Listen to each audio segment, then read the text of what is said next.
Greg চ্যাপেলকে নিয়ে উঠে এলো বিরাট বড় তথ্য। গুরু গ্রেগ নাকি জ্যোতিষীর পরামর্শে টিম বাঁচতেন।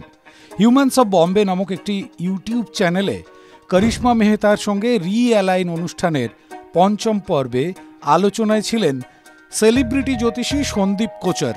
তিনিই জানান সেই কথা। প্রায় ৮০ মিনিটের আলোচনায় উঠে এসেছে ভারতীয় ক্রিকেটের প্রসঙ্গ। সেখানেই সন্দীপ কোচর বলেন, দলের সব ক্রিকেটারের হরোস্কোপই আমার কাছে ছিল। কাউকে ব্যাটিং করতে পাঠালে নিজের মনেই বলতাম, ওর সময় খারাপ চলছে, ওকে এই সময় ব্যাটিংয়ে পাঠানো ঠিক হচ্ছে না, ঠিক আউট হয়ে ফিরে আসবে। অথচ যার সময় ভালো চলছে সে টিমেও রয়েছে, কিন্তু একাদশের বাইরে। সে সময়ই মনে হয়েছিল এই বিষয়টা গ্রেগ চ্যাপেলকে কেউ কেন বোঝাচ্ছে না। আমার মনে হয়েছিল ওদের উচিত কোনো জ্যোতিষীর পরামর্শ নেওয়া। এর কিছুদিন পরেই এক সাংবাদিকের ফোন আসে সন্দীপ কোচরের কাছে। তিনি বলেন, গ্রেগ তাঁর ব্যাপারে শুনেছেন, সন্দীপের সঙ্গে কথা বলতে চান গ্রেগ চ্যাপেল। সন্দীপ তখন দিল্লিতে ছিলেন। গ্রেগ চ্যাপেল ফোন করে দেখা করতে চান তাঁর সঙ্গে। হোটেলে গ্রেগ সন্দীপকে নিজের ঘরে ডাকেন, কথা বলেন। এরপর গ্রেগ চ্যাপেলের সঙ্গে সন্দীপের বন্ধুত্ব গাঢ় হয়। সন্দীপ বলেন, আমি যেগুলো বলতাম ওর কাজে লাগতো। তারপর থেকেই নিয়মিতভাবে মেসেজ করতে শুরু করেন গ্রেগ। জানতে চাইতেন কোন প্লেয়ারের সময় ভালো চলছে, কার টিমে থাকা উচিত, এই সব।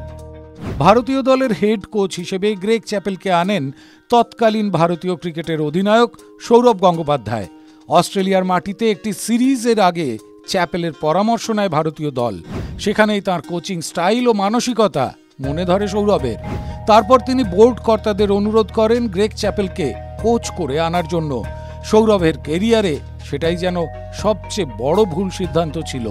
গ্রেগের আসার পরে সৌরভের নেতৃত্ব যায়, দল থেকেও বাদ যান। সমালোচকরা বলেন, কোচ গ্রেগ চ্যাপেল ভারতীয় ক্রিকেটের কি উন্নতি করেছিলেন তা দূরবীন দিয়ে খুঁজতে হবে।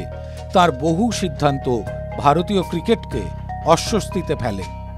TV9 Bangla digital. কোনো পুরনো খবর নয়, সকাল থেকেই পুরো দিনের আভাস। লোকাল থেকে গ্লোবাল,